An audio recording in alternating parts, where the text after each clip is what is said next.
حضور نبی کریم علیہ السلام نے ارشاد فرمایا کہ میری امت امت مرحومہ ہے،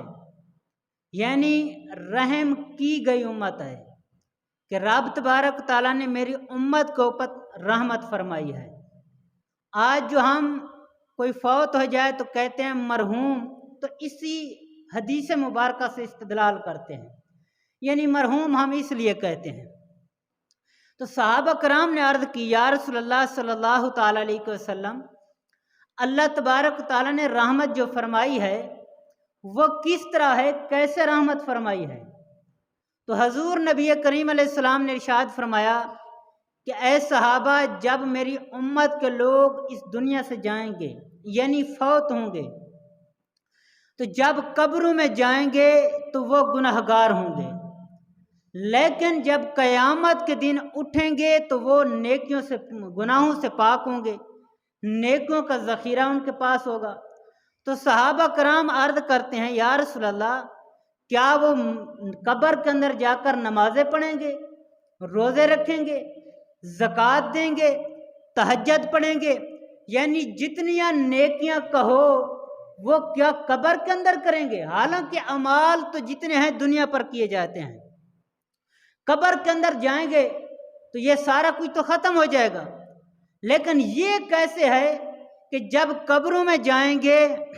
تو ان کے پاس گناہ ہوں گے، جب قیامت کے دن اٹھیں گے تو ان کے پاس نیکیاں ہوں گی؟ وجہ کیا ہے؟ آخر یہ کیسے ہوگا؟ تو رب کے محبوب نے فرمایا کہ ہوگا ایسے کہ جب بندہ دنیا سے جائے گا قبر میں تو اس نے پیچھے اپنے عزیز و اقارب چھوڑے ہوں گے، کسی کا بیٹا پیچھے ہوگا، کسی کی بہن ہوگی، کسی کی ماں ہوگی، کسی کا باپ ہوگا،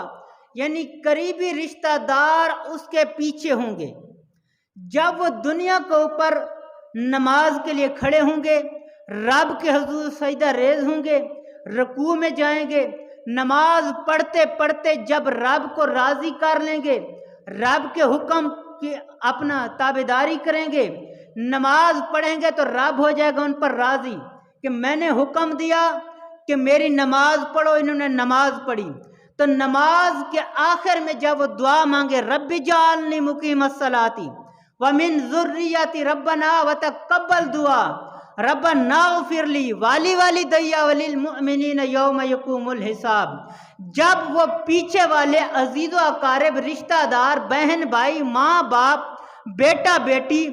یہ قریبی نماز پڑھیں گے اور مانگیں گے دعا کہ اے میرے مولا مجھے بھی بخش دے، میرے والدین کو بھی بخش دے اور تمام امت کو بخش دے،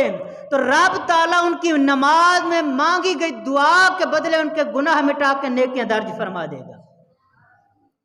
تو یہ جو پیچھے ان کے عزیز و اقارب ہیں یہ دعائیں مانگیں گے، رب ان کے گناہ مٹاتا جائے گا،